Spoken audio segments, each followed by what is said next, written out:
You have a very soothing voice. Come on, give me the nipple. Yeah. If you're not being secretive, it's nothing to hold over your head.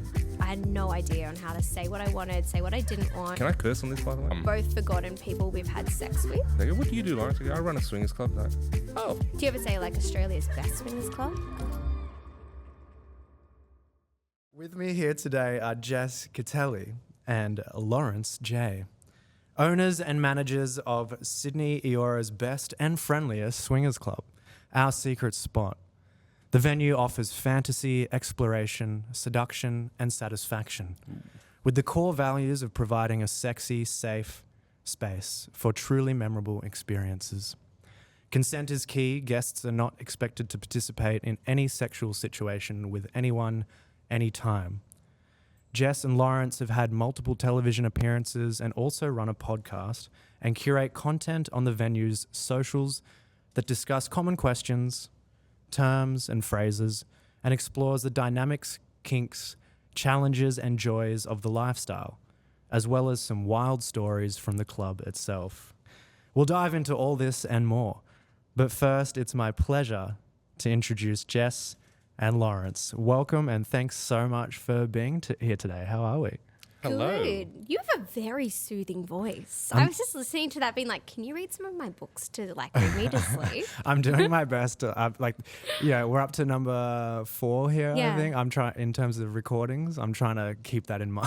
Keep them all in sync. Actually, recently I heard some psychology around physiology responses to that kind of breathy, deep, but like low volume tone in the ear. So I guess if we're discussing swinging in sex clubs, it's I definitely really need to be mindful. And then I'll just giggle like Giggle like a little girl. it'll just shatter the illusion. Oh, God. Maybe that's why the podcast works, because I'm talking always in my dulcet tones. Yeah, you're quite dark and Yeah. deep. It does work. It Cut does. with Cattely's like, Loud and like obnoxious voice. Yeah. the screen. Out there, you can't miss it. It's like, whoa. Yeah, sometimes he has to like turn me down on the little monitor On the thing. mixer. Yeah, on the mixer, so then I'm not so loud. Jake, keep that in mind. I We need- get awfully excited, okay? What do you want from me? I'm already down. Hey, What? we are here to be excited and many more things. I'm excited to. I am excited to have you here. So much so that I'm bumping microphones. Oh, nice. That's all right. The intro was fantastic. Thank you. It's I'm just glad. like maybe that's how my eulogy should go. Eulogy. Not like your bio. It can just be your bio when you go on stage to do a talk. We do No, but quite a like lot you know, of like talks. I want the eulogy to be like, man, that motherfucker lived a privileged life. No, they should read out like some of your old sex stories and being like Yeah. in like different like years and stuff, like when you started to halfway through, then when you were married, like all these different ones. Yeah. I want to go to your funeral and hear that. It's just like your podcast, but best of vocal clips from Lauren. It's Get just- glimpses of it. Speaking from It's just a beyond the grave compilation of my greatest hits. about my You orgy just have to life. pre-record it before you're about to die, so it's like in an Yeah. old voice as well. Yeah. Oh God. Oh, telling the grandchildren stories. Oh Yeah. my God. Maybe not. Maybe. Yeah, no, I think No, they might like him. Yeah, I They might think- be advanced by then. We might actually have gotten into a generation where talking about sex is not so shunned upon. Well, this is a perfect segue Yeah. into a line of conversation that I did want to jump into, which was we're literally now thinking about what happens when we're old. Will these conversations around sex and passing down sexual education to kids be much more, mainstream and normal and accepted? And, you all both have kids now. We do indeed. And I have, as I was saying, I'd listened back to some of your appearances on SBS and ABC and etc. Back when you all were actually together and talking about this is a conversation around kids that will have to come at some point. Yep. Now, Yeah, now that you have kids, albeit with different people, is that a conversation that's, obviously they're so young, so it's not really relevant, Yep. but you are engaged in these conversations all the time with adults, whether through media or through participants at the venue.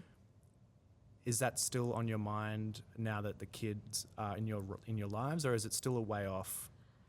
It's always ever present for me, like having to think about how I'm going to have to explain certain things. And it's also, but I'm sort of coming from the approach of and I think this message hasn't changed for me, and my sentiment hasn't changed. Is I would take it as my responsibility to educate my son about sex and sexuality, but that doesn't necessarily mean I have to explicitly explain my sex and sexuality and sex life to him. It's kind of like, this is how your mother likes it. It's like you wouldn't have that conversation God. even if you weren't in this lifestyle. Nobody expects that, right? It's kind of like, you know, I'd be doing like How I Met Your Mother, but how I fucked your mother.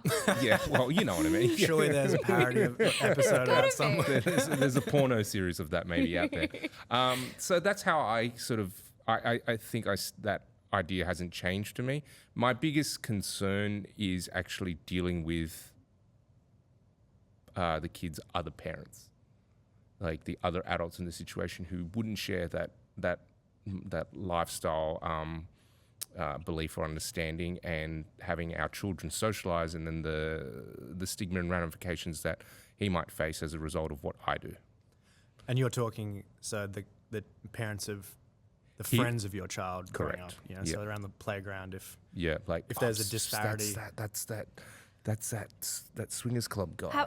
Going to P&C meetings, and it's just like, oh shit, the swingers club dude's here. Like, nobody's sitting in that seat now, or something like that. You know, some dumb shit like that. Can I curse on this, by the way? Absolutely. All right. I have a question then. Fuck. Because, so we take Ollie, my little one, is what my little boy, to daycare. And some of the parents have asked what we do, because they do every Friday, which is we take Ollie on a Friday, they do a drinks catch up at one of the pubs. And now we've discussed with the parents what we do.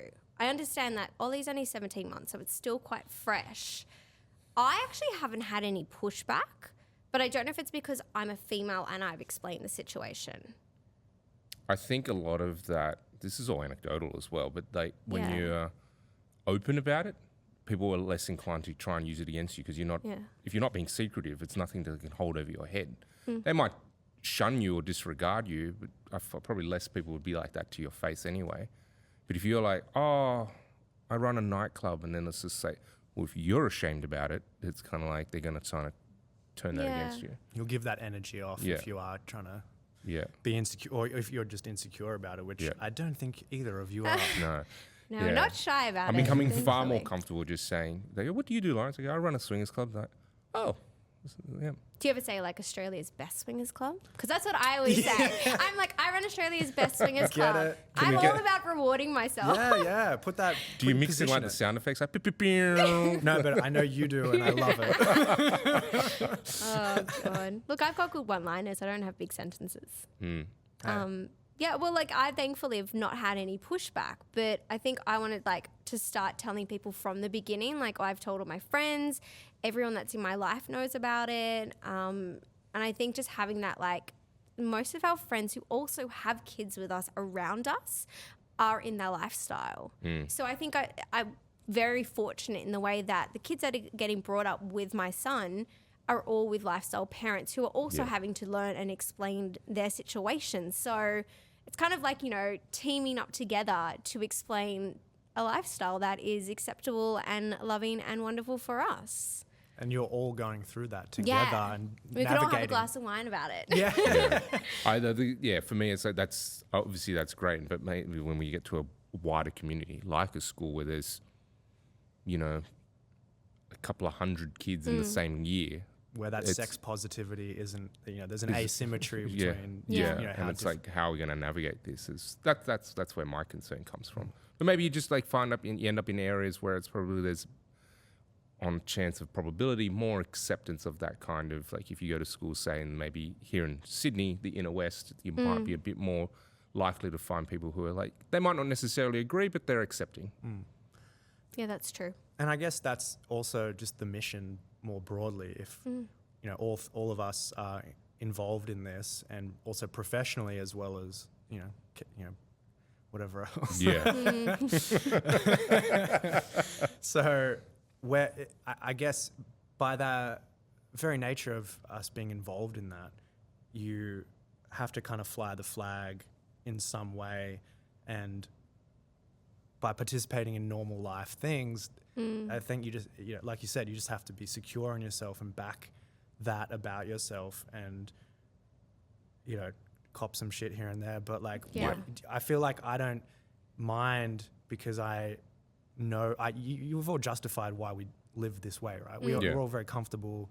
So if a parent wants to shun me, I'm like, there's They're plenty not of your parent. and I don't have to mess with them. And yeah, you might get some tension at a PNC meeting, but ultimately, they're not the people that you necessarily want to hang around with anyway. Yeah. And it sounds like, especially after having listened to so much of the media you guys have put out and knowing the conversations you have with guests every single night when you're at the venue, the nature of all of this is very validating. It's very, it's very measured. And I think by the time you're even at that age with your kids, you'll have the vocabulary and all of the the framing of this that will equip them to then also, be able to answer a question or, handle something. Well, yeah, like hopefully in the next 10 years, I mean, Lawrence and I have had the club for just over 10 years and it's completely different to how we opened it. And people's perspectives on the lifestyle and just swinging alone is completely different to how we first opened. So if, anything shows from that, hopefully in that next 10 to 20 years, our kids won't have as much pushback. They will be able to, like you said, frame better ways of explaining this to people and maybe even like showing people a better path in life. The swinging path. The swinging path. It's better. It's better. It's so much better. Just trademark the phrase. It's better. It's better. That's the tagline. Well, the umbrella of all this is how taboo anything other than monogamy is, essentially. Yep. When did you all first realize that sex or sexual pleasure was taboo or was naughty? And are you still working through that, or are we all just happy sluts? Happy sluts. Oh my God, I love that. I'm going to say I'm completely a happy slut now. Yeah. Yeah, I like that word. I'm going to put that on a t-shirt. Oh my God. Yeah. We have live sound effects from Lawrence at least. Like Lawrence was the one that introduced me to swinging. So that was more like getting myself into like the sexual swinging side of things. But I was also like 2021 when I first found out about swinging. So I was already sexually active, dating multiple people because, in your early 20s, you need to explore. So I maybe have just been a happy slut the whole time and not realised. I think so. Part of your question was like, when did you first realize like sex was taboo? I think I'm like most people. I was like a teen. No, I was younger. I was probably like a kid, like an actual child. Like sex and anything around sex, even like naughty language, like fucking or pussy or cock or something like that. That's related to sex, and it's kind of like that's part of the taboo of it, right? And then getting into puberty and like, I think like not every, but most children grow up like you have to sort of hide like masturbating and self-pleasure and all that sort of stuff. Like a lot of sex education, well, for me, sex education was farmed out to the school. Like my parents gave me a little bit, but not much. It's kind of like what I picked up from school, friends, like porn and porno mags, like, flipping through the Playboy. Like you were a porno mag boy. Well, yeah, we had magazines. Like, it was download like a picture of Pamela Anderson with her tits out, like one line at a time on a 56K modem. Like, you're like, what? Come on, give me the nipple. The Gen Zs will never understand.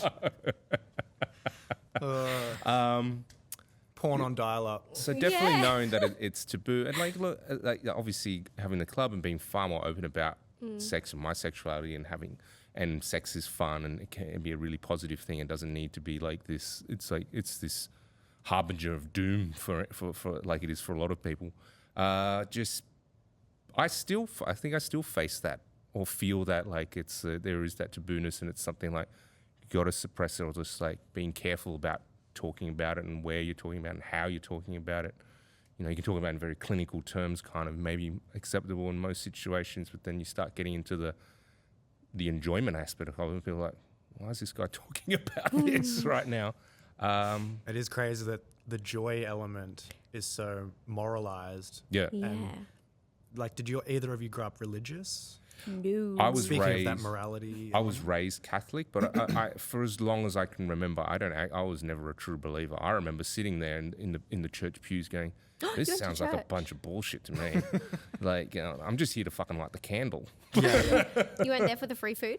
You get free food. You got a biscuit from wafer you got like a biscuit from some salty guy's hand. I'm like, ew.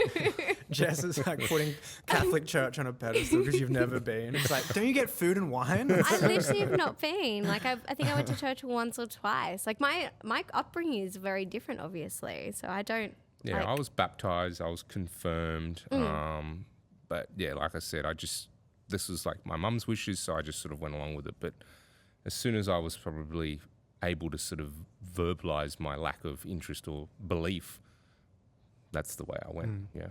It's interesting because I grew up Catholic and I definitely did believe for a while and then had to go through all that. And I think it's interesting hearing you say that you've still got that framework of self-policing, and I definitely have that as well. And it's something that I've talked to other guests at the venue, my partner around, especially some that are less experienced or newbies, and I'm sure you've found this as well, where there is quite a lot that people are navigating within themselves to even just be there sometimes. And but not everyone's like that. You know, some people are like, what does this mean that I'm in this club? Am I this happy slut? Am I a happy slut?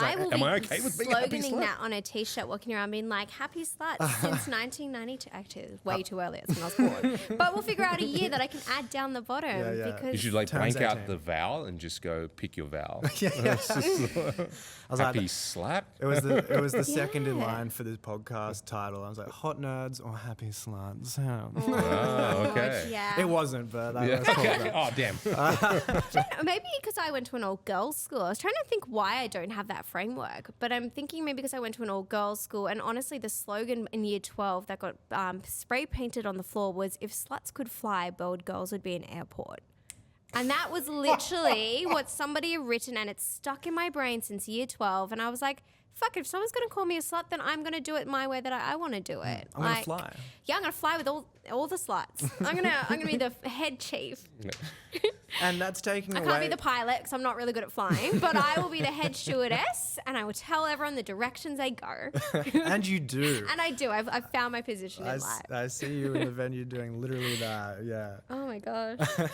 And that's, I feel like that's taking the shame out of slut shaming and, you know, reframing the entire power dynamic of, and again, we could go into misogyny and the patriarchy of how women are shamed a lot more than men in that.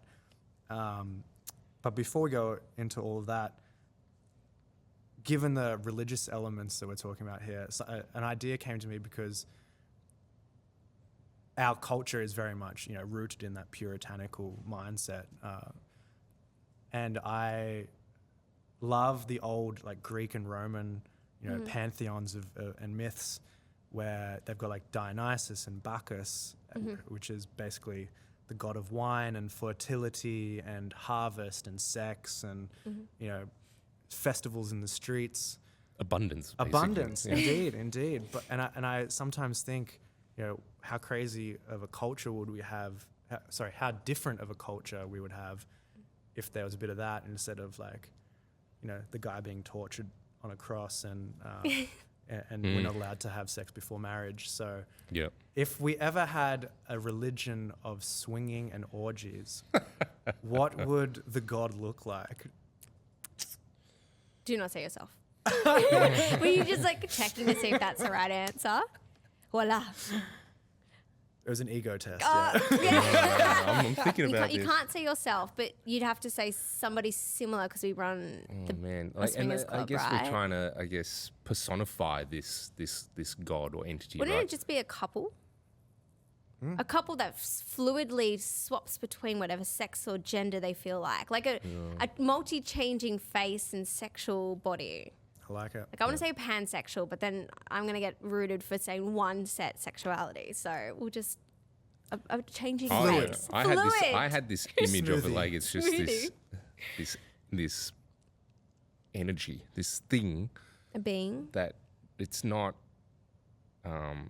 personified in any way. There's no hasn't got a face or a head or arms or legs or any kind of specific genitalia. It's just this force that sort of Like a it rubs off onto you. like the Rick and Morty, like the gaseous yeah, thing. like that. Is that what you're thinking? God, how do I still know you so well? That little gaseous color thing. It's like it takes you on like a maze. Isn't that the Jermaine act from? I don't know, but he's called. It's like gaseous or something. He's like, they're like, you would translate us as fart. Yeah, it's Jermaine from New Zealand. He's in the Flight of the Conchords. Oh, okay. He's the voice because he sings in that, doesn't he? Yeah, and then you go on this like path, and Rick and Morty are like having this fun time down this like it looks like an acid trip, like a literal acid trip. Moon Man. Yes. Yeah, that's the one. But I had that, and then another image conjured in my mind. Shit. Okay, so that was your first image. What's your second one? And then I think like the second image that conjured in my mind is something along the lines of the best way I could describe it is those old like ancient Roman and Greek busts of like the goddesses of fertility and like these very sensual looking women, just sort of like mosaics. They've got their grapes and all the rest of it, just sort of got packets of condoms that they throw out with this sort of wry smile on their face, like Sponsored but you'd by. you'd have like a whole big marble statue of like multiple bodies. Yeah. And they all have different utensils. One's holding a dildo, Yeah. swinging it around. All of the sexual cutlery. Pretty much, you open a drawer of sex toys. We're going to dine tonight. In abundance. In abundance. See, anyone who wants to start a sex cult, come see us. Yeah. So, Well, yeah. on that note, because OSS isn't a sex cult, but it is a venue that many people come to, and they have to kneel and pray at my picture when they come and go. God, they'd have to look around the club to find you one. Yeah. No, they don't. You don't have to do that. You don't have to do that. But you can, It's yes. optional. Yes. Kneeling optional. And you cultivate community there, all that jazz. But again, we've mentioned on some of the stigma. If we're thinking, or if we're considering listeners to this who are maybe haven't attended yet or are considering, how in conversations you've had with attendees, how do they deal with societal stigma or misconceptions around the venue? Or is it just so varied? I think it's quite varied. If you talk about, maybe you're probably better to talk about newbie nights, and I can talk more about like select groups. So like a Club V night, for instance, where it's an all-female only, either female identifying or female bodied play party. That stigma for them, it's not there because that's their safe space. They're happy to go there. They already know it is safe because of how we promote it. But I think a newbie night might be a little bit different because they're new to the whole culture and the lifestyle. So I don't think they have gained enough knowledge or understanding on how to approach that in the first place. Kind of. Mm-hmm. Because I think that's why at least I'm hoping that's why they come to us, is so they can try and learn or gain some new knowledge that we've got for them. Yeah. I think the people,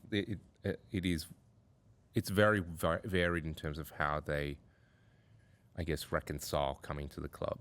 That's essentially the question, right? How they reconcile coming to the club versus is this part of their identity or something like that. I think for the vast majority, it is a secret. It is a secret from their family, their friends, their colleagues, co-workers and whatnot. And for many people, they cannot have this known to anyone. Like, people come to the club from interstate, and because they only travel and come to a club like ours. Sorry, they only come to a club like ours when they're traveling. Somewhere like it's so far removed from their home base that it's like this is their thing when they do on holiday and at no other time in their life. And the odds of running into someone they know is far lower. So yeah, that would be the majority. There's not as many that are like saying, I'm posting this on Instagram and like going to the club, going to get my swerve on. We are, though, however, getting more people that are confident enough to do that. Like, we have people tag us now quite regularly, which is, I mean, it's wonderful. But again, that shift is still, people judge you off every tiny little thing. And now that there's social media and there's other platforms that people can judge you on without having that impact on them, they can basically just abuse you or say whatever they want and not get anything back. It's sort of, I guess people kind of tether between trying to do it and not doing it and not telling people. But people I don't know, people are becoming, once they're in the community though, I think they tell their community. And so that's a friendship group that they have. There's like a lot of people who join the community and sort of stay around for any length of time. They make friends and then inside that community, and that's where they feel like really comfortable. And they obviously, everyone, like you're friends and you met at the club, for example, so there is nothing to hide. But a lot of I hear a lot of work can't find out, I'll get fired, or my family would disown me kind of thing. These aren't uncommon sentiments to be heard in the club. That's true. It is unfortunate that's still such a common thing. But work has judged people that work for us on their working for OSS. So some of them will say they work at a bar or they work at a nightclub. And then people are like, oh, which nightclub is it? And they're like, oh, it's just a private nightclub. Because it's like, sometimes it's hard. You one of the boys that works for us, he told his mates and they were like, oh, we want to come to the nightclub to support you and see you. And he's like, it's a private nightclub, you've got to be a member.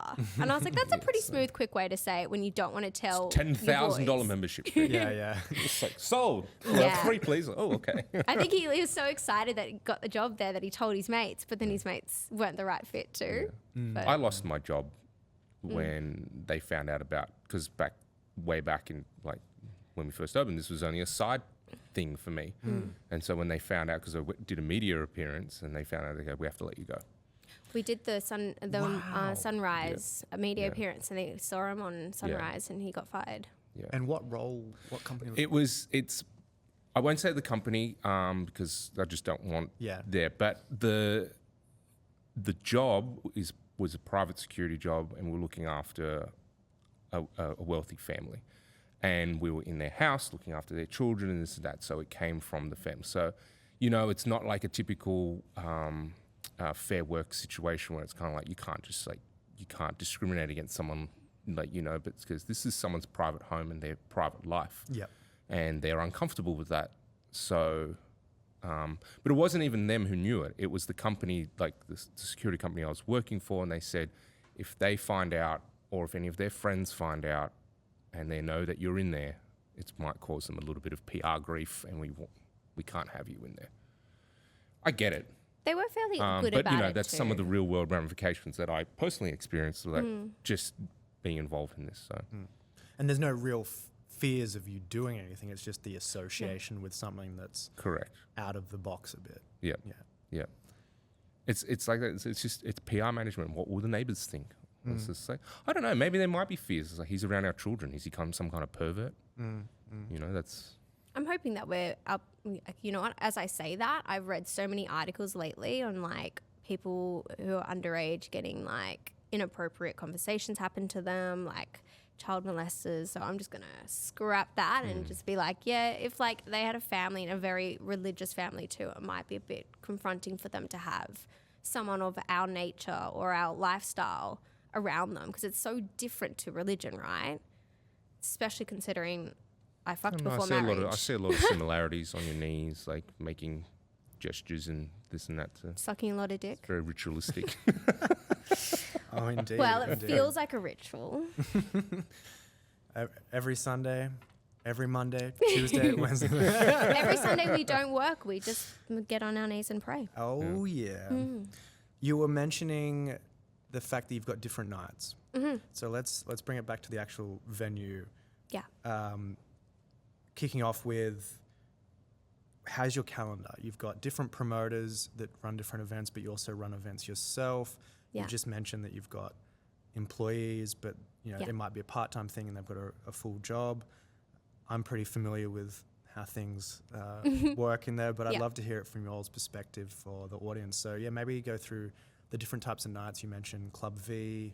Yeah. I know I've mentioned 3 Cs to people before when they Gotta had me love on a 3 DJing a Cs. few of those on the Sundays. And Yep. they're like, what's 3 Cs? And I'm like, trying to explain. You should just be like, cock, cock, cock.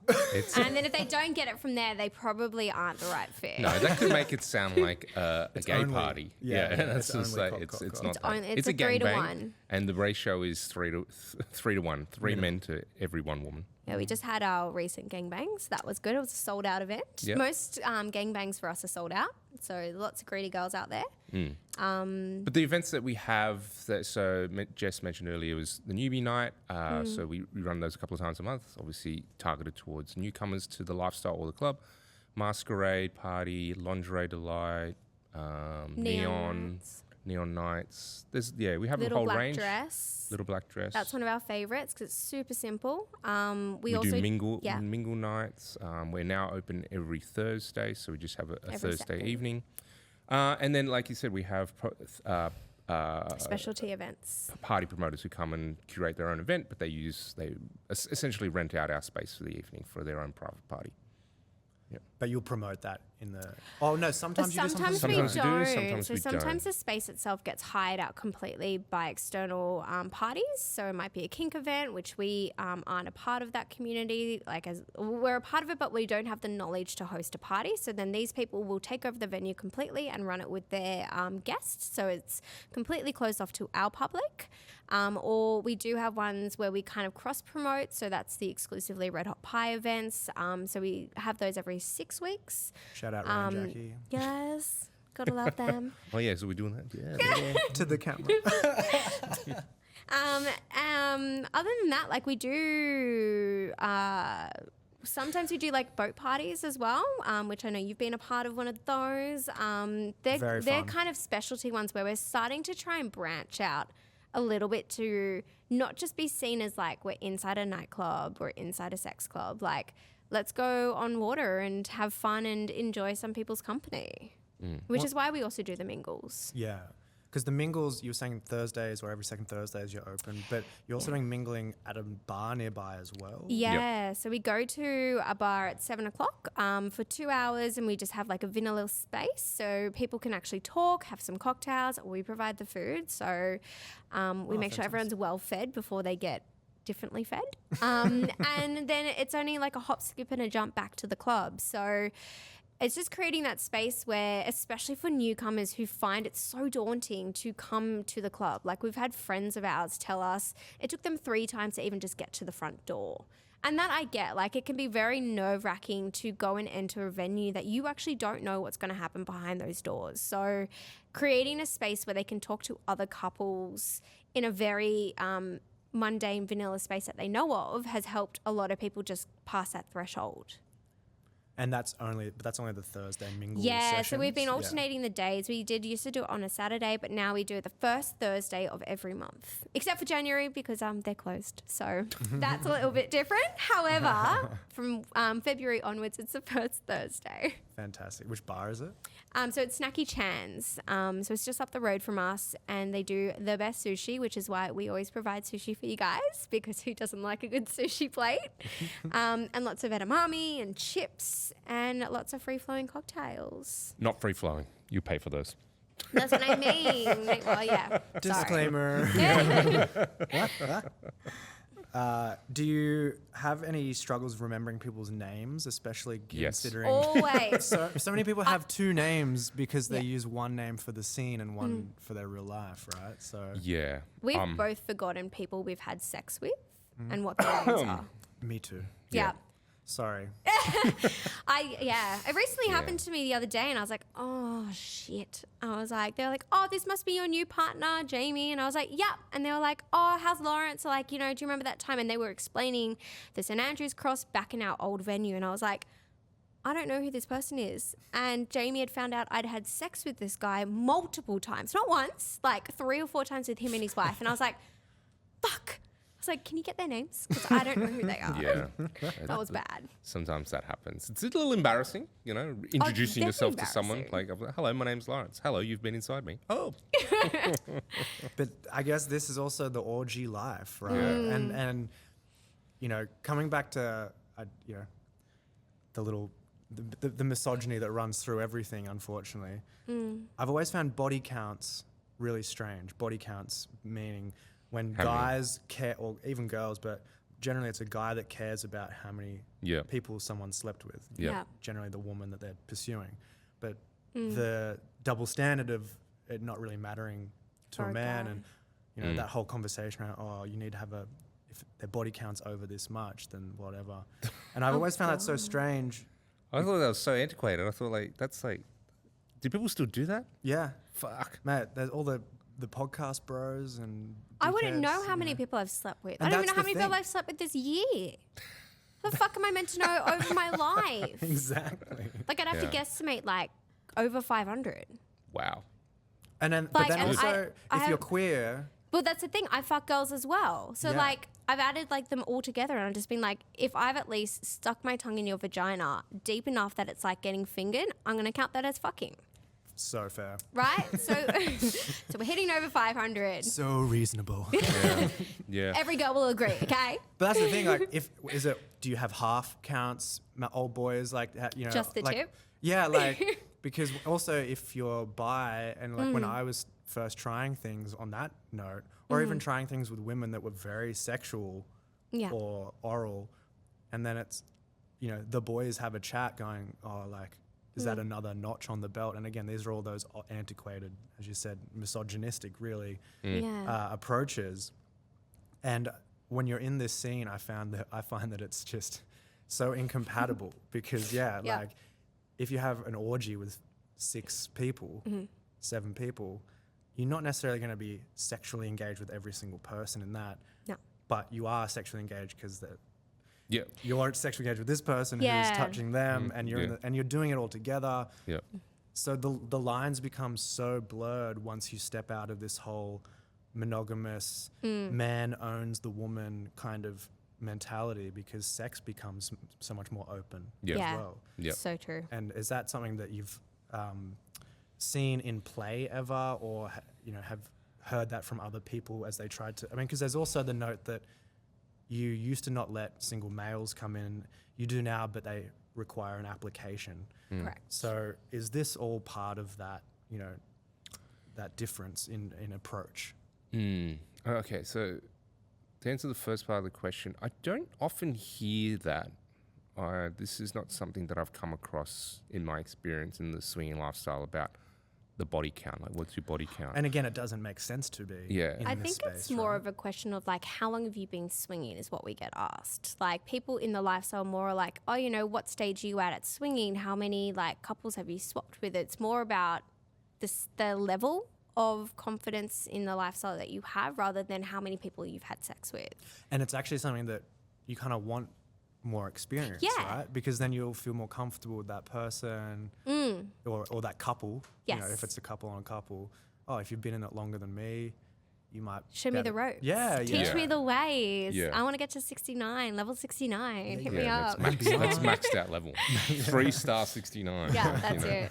You're like, you gotta like level up your sex utensils to like So Call you of get a new Duty. deal every time you stage up a new so level. it's like, with a sound effect. yeah,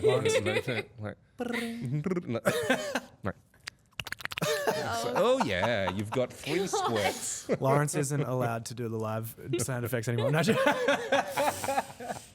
no, keep it coming. It's like keep a it wet coming. blanket.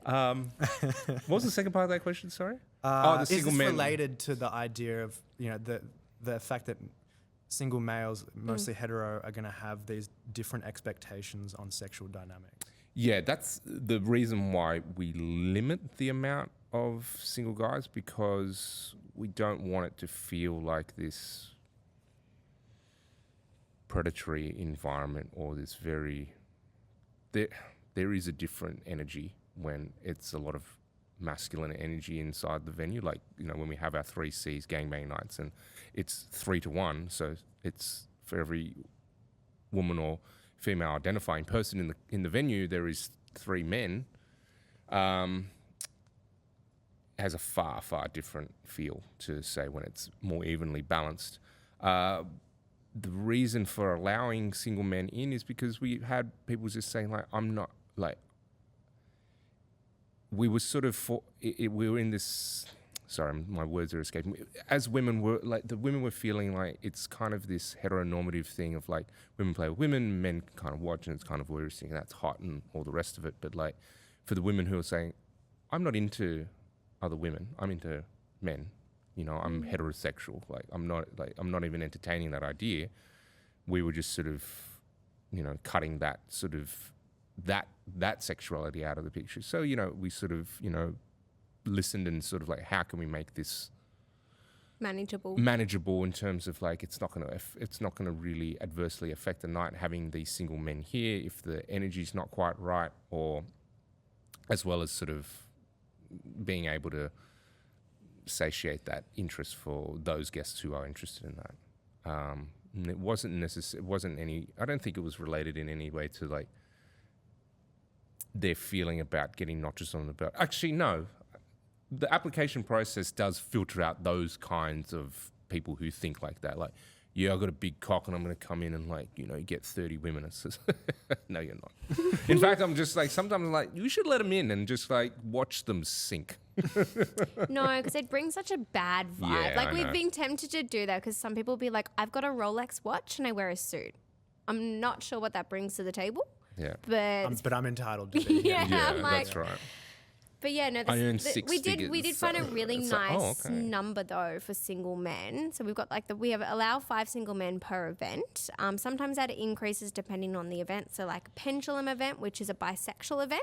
So we've got an increased number of single men on this event because we do have patrons who may identify as being straight but would like to be bi-curious or would like to be or are bisexual. So we have this beautiful event with Bradford and Angela who run By the Bi podcast.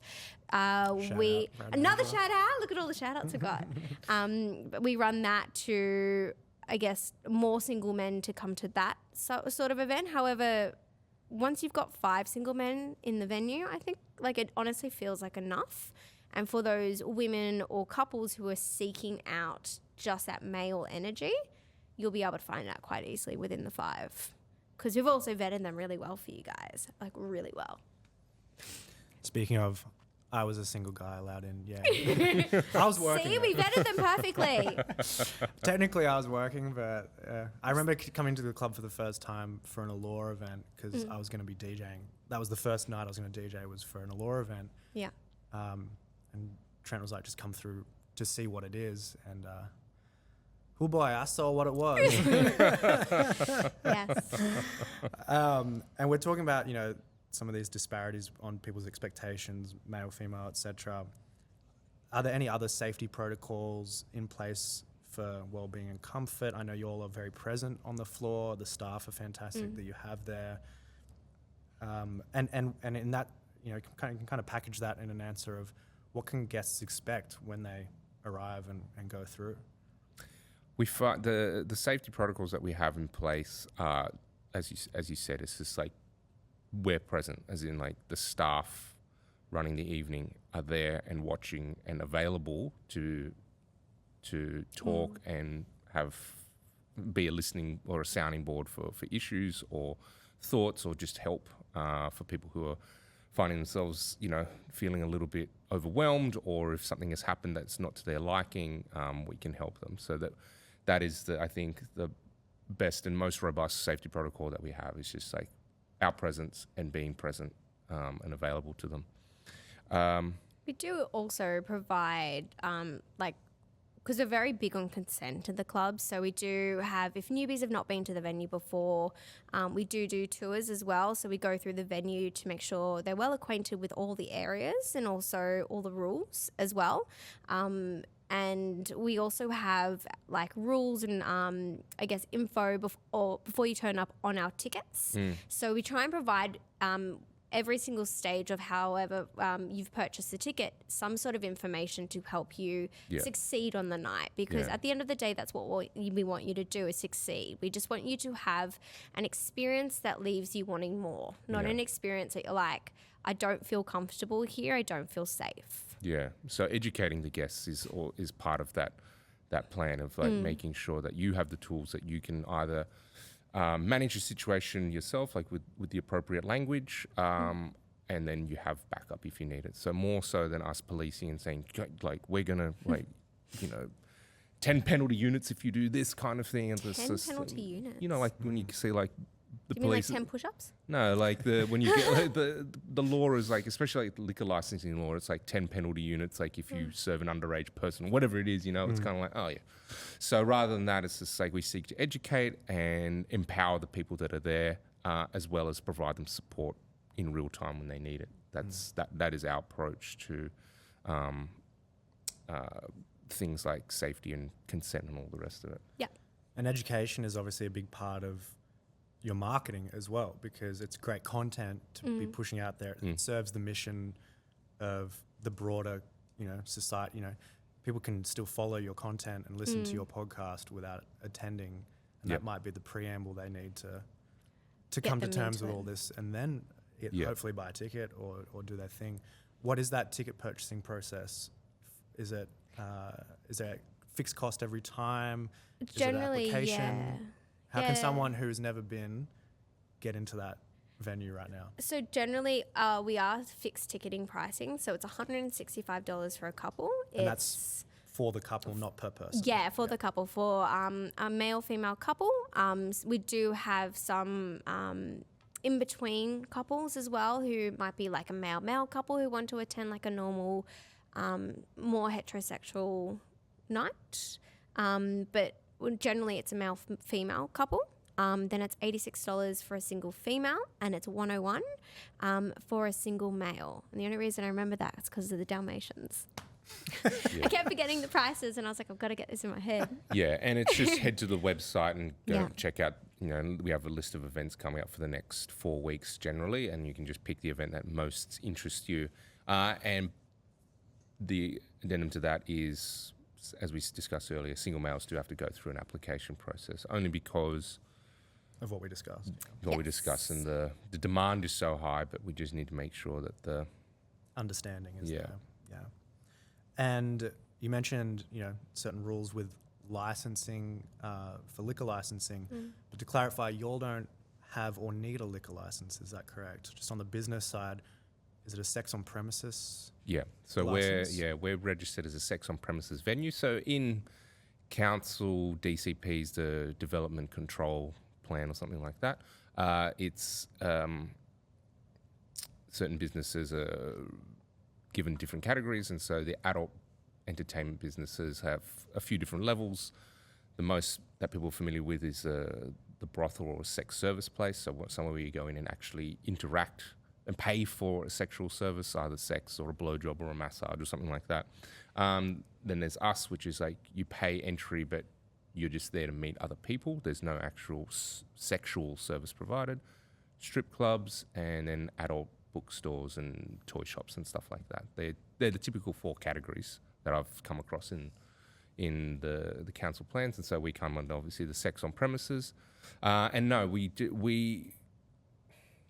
I say this, but then we've come across sex clubs, like particularly gay saunas, that do have a liquor license, because the way it was explained to me by someone at the liquor license at they explained it was like they're mutually exclusive license. You can't have both together, but evidently you can. Theirs is slightly different though, I believe, because they've had to section floors off, but they can kind of cross them over a little bit, but it's kind of like identifying one floor as a liquor license and another floor as a sex on premise. So, but to that point, we've discussed this. Like, even if we could get one, which I mean, I guess if you wanted to make the argument, we might be able to, but we don't want one. We don't want to have, one, that element of the administrative headache, and 2, the police can kind of come in whenever they want to now. Like they can't come into the venue without some kind of reason to, either through a search warrant or something like this, or we invite them in. We're more than happy to work with police, and like on occasion we have called the police when we need support. But we just don't want. I've worked in licensed bars before, and like you can get guys, the police officers just go in for a perv, and I'll just go into this venue, and it's like absolutely. And we just don't need that energy coming in. It's not sexy when like you've having an orgy going on, and like you don't want the cops to just flashlight you. Yeah, 2 constables and a dog come in, like just like, what's happening here? As fuck. Yeah, but it also does make it a little bit cheaper for the customer themselves. Their night's not as like extremely expensive. Like they're not sitting there spending excess amounts of money on booze. Like because it is BYO to club. Yeah, so you can still bring alcohol. So it's a lot of women or couples or singles will bring like a bottle of gin or a spirit, and we've got the mixers all on premise. So it's like your night ends up being a lot cheaper and a lot more I guess, controlled as well, which is the environment that you want it to be. You don't want to get so loose and so inebriated that you forget what you've done throughout the night. Like, it's especially better when it's sexual. Yeah, like and also bring your favorite bottle of wine. Like, I'm a red drinker. I love bringing my favorite bottle of red. I've got it literally tattooed on my arm. But it's like, I love bringing a bottle of red and like enjoying my red, then enjoying my people. Like, that's what you want to do. You don't want to go there and be so drunk. You're like, what was my last drink? What did I have? Yeah. Yeah, the upfront price is obviously a lot higher than, say a regular nightclub, but I think at the end of the night you'd spend far less money because, $165 odd on a ticket plus maybe 30 to 50 bucks on a drink. Something on, so you're spending maybe around $200. And you'll probably take some of that. And you probably take some of that. Yeah, home, most of the time you do take it home. It's your little nightcap. Yeah. Yeah. Love a good nightcap. Yeah. You've done this before. Yes, once or twice. Only once or twice. And on the business side, y'all are also quite decorated. Tell me about the Adult Choice Awards. Well, so we've got multiple places that we've had awards from. So we've got the Australian Adult Industry Awards. We've been awarded in X Awards, and we've been awarded in the Australian Adult Choice Awards as well. Collectively, I believe we've got 10 awards all up, and we've been awarded 7 years in a row. Yes, got it right. I was like trying to think about it the other day when I had to do a potty with another person about it, and I was like, I've got to count these awards. I've got to make sure this is all correct. But no, the first award. Funny story is that we didn't know we were nominated, and so we had no idea about this first award that we ever got. But what do you say his porn star?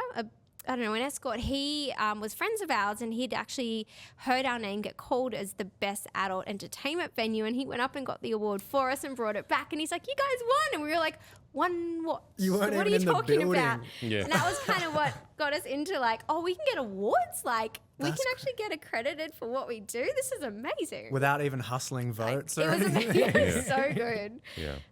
So ever since then, I've been hustling for our awards. Yeah. Got to make sure I'm on those. Every year the content goes up. Every year.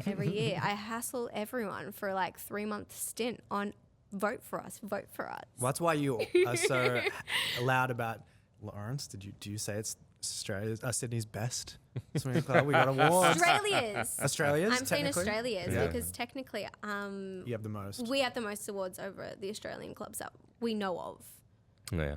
Yeah. Hot, So yes. hot competition. baby. This part aggravates my sense of Community. I'm like, oh, I feel so. It's like I'm not I'm trying good to at uplift all of the boats on a rising yeah, tide. I'm not good at sexuality. self-promotion like this. I'm like, I'm great at it, obviously. Well, it's fine. I'll pick you up. We're all good. Yeah. We're amazing. That's why she's the marketing department. You're the podcast editor.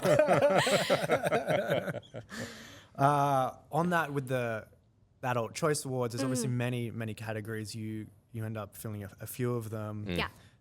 But it does cover the entire sex work industry, right? Yeah, it covers like brothels. It covers, this year it actually had bookstores as well, or like a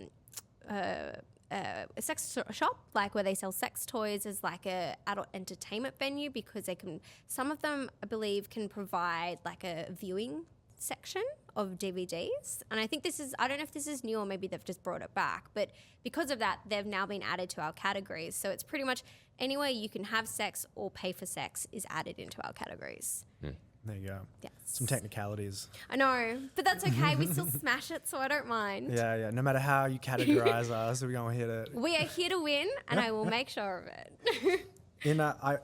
And there's also, like you said, there's escorting, there's pornography, there's all the jazz. Can you tell us a bit about how your experience with the venue has gone alongside your other career as a sex worker? Or are we all sex workers because we all work in sex venues? How do you categorize? I don't know. Do you want to answer that first, then I can answer? I'm a DJ for you in the venue. Yeah. I'm a sex worker. You know. Yeah, you work in a sex venue, right? I suppose in terms of the way I understand and define it, and I wouldn't consider myself a sex worker. To me, like, a sex worker is someone who provides sexual services. Like, whereas I'm directly, like for like cash, you mean, or for money exchange, or just provide sexual services? Like I'm the actual person who provides the sexual service to another person, whereas I'm providing a venue, a space. Yeah. Well, yeah. I guess I cross over to both of them, but they don't cross over for me at all, if that makes sense. Like, I've done escorting throughout the years, from just normal escorting to I've worked in a brothel before. I've done mistress scene as well, but they never cross with me with the club. Like, I've never had them cross over. And I've never had people inside the venue know me for my escort name.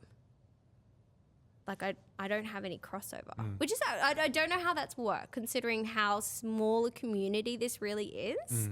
And I've talked to other escorts or mistresses that we do have come within the venue, and they've had somewhat similar experiences to what I've had, where they haven't had that crossover.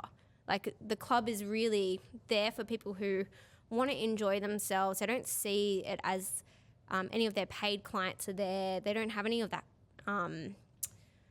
I guess, stigma, expectation. And so it's almost like their space of like being liberated and being free and, you know, safe space to have fun and not be known as their second name. They get to come in and it's like, I get to be Jess there. Like, it's amazing. And it's, I guess it is, I've met people there who weren't working, but they're in the game. And, and you have chats and you're like, oh, this is a space that really everyone comes together for that feeling. Is the rise in OnlyFans and how that conversation is more mainstream now around pornography, but also the accessibility as a content creator in that space. Is that something that is helping the swingers conversation more broadly? Do you not see any parallels there, or is it all just we're all trying to de-repress come out of our repression, and this is just many different ways of doing that? Yeah, I think it's the latter. Yeah, it's sort of like you're squeezing something and it's just going to kind of bulge out wherever it can, and like we're part of the. That's a great way of saying it. Actually. We're part of the overflow. Yeah, this sexual renaissance that we're kind of, it feels like we're a part of, maybe, where it's just like and the advent of like technology that can like reach so many people so fast and so effectively cheaply. So I think we're sort of part of that, and it's also like sexuality becoming maybe a little bit more acceptable, and it's just like it's just more readily available, so people just kind of like, it's a part of our lives. Is there ethical porn? Yeah. I think there is. I mean, if the marketing is to believe, there 100% is ethical porn. Like, I'm coming from experience. I learned how to do a blowjob through porn. And like properly, and like I was gonna say safely, not safely for me to not gag the shit out of myself, because I can't deep throat, guys. It's not my forte. I can't put things down there. I can't get there. But like, I learned how to do it, and like some tips and tricks, and it's like that I watched that from a porn star, and it's like an American porn star who I adore watching, and I 100% think there is like the ethical, and then there's the one that you just, I don't know why it's out there. And that's fine. Yeah. You're allowed to have some bad in it. It's not all good. Ideally we wouldn't have bad, but I guess there is some ethical porn out there, but yeah. Some of the stuff that I've seen is just, like, I listen to some podcasts interviewing porn stars, and a lot of them that I've listened to is just like the stuff that you don't see in porn, like especially if you're watching something a little bit more kinkier or something like that, is you don't see the consent talks that happen beforehand. So it's like you're missing a really important part of a sexual interaction. So it's because it's like deemed not as sexy or fun. It's just like, what are you okay with? Like, let's actually have a very detailed conversation before the cameras start rolling.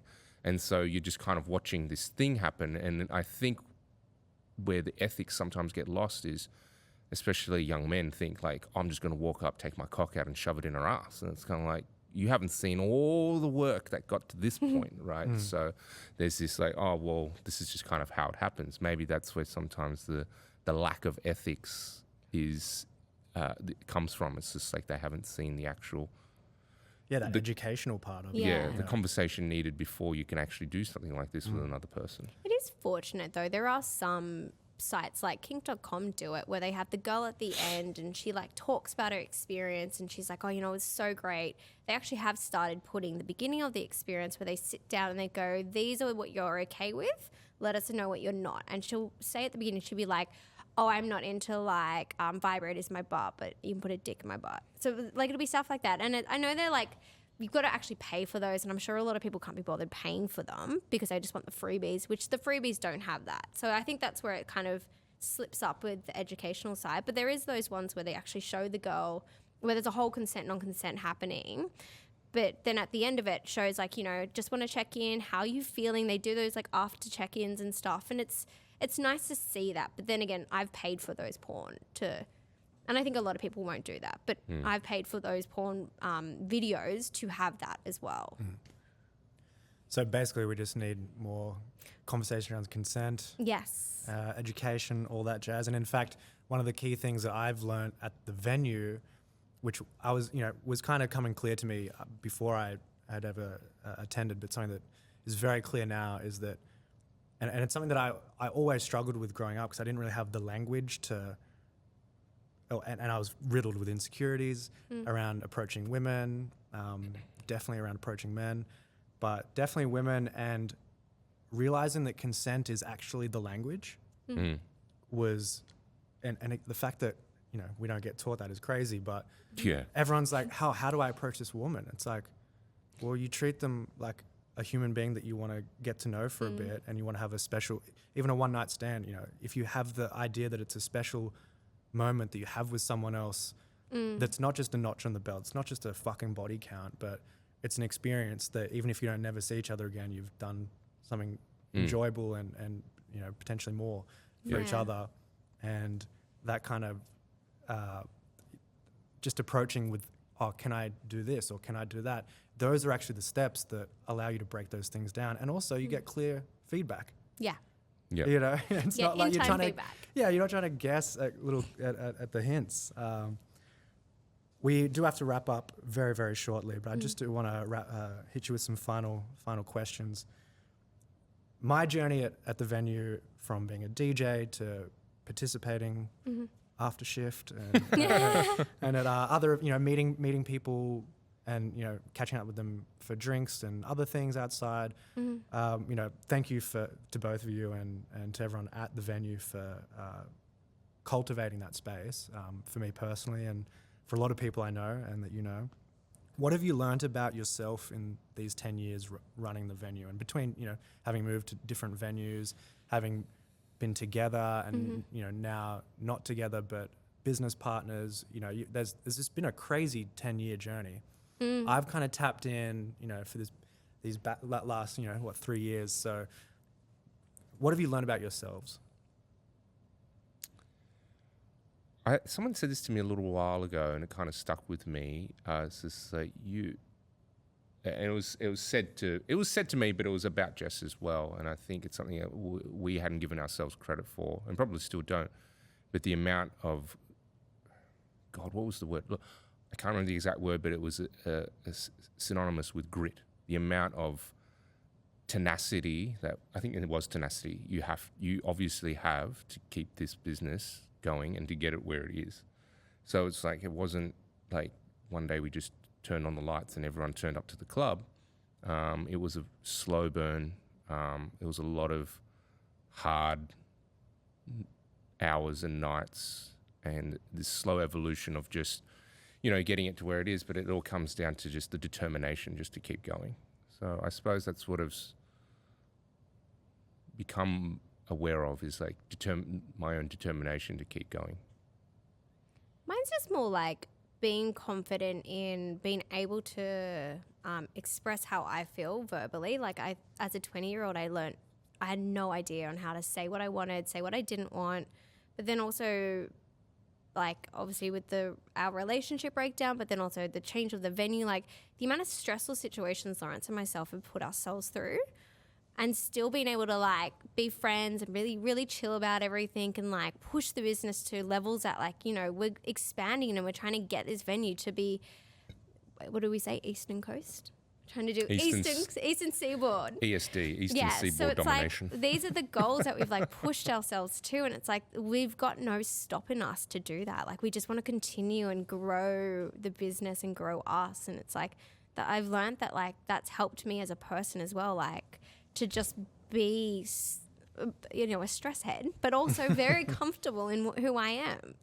The discomfort is what you're there for. Yeah, and I'm able to help those other people who haven't found that comfort yet, and just try and help educate them. So like we've built I guess a little mini empire that will hopefully continue expanding. Yeah. Hey, bring on the empire. 100%. And on that note, do you notice much growth or changes in people's relationships that you've seen come through the club? Do you hear much feedback from that?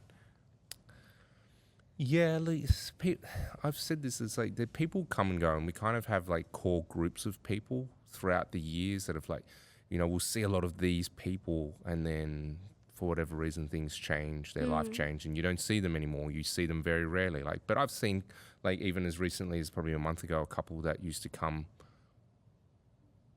a couple of times a month, you know, about 5 years ago, turn up, and I was like, I haven't seen these guys for so long, and I was like, what's happening?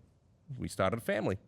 Been focusing on that, and now we're back, and it's just like those kind of things. I have heard of one couple that I know met at the club and are now married.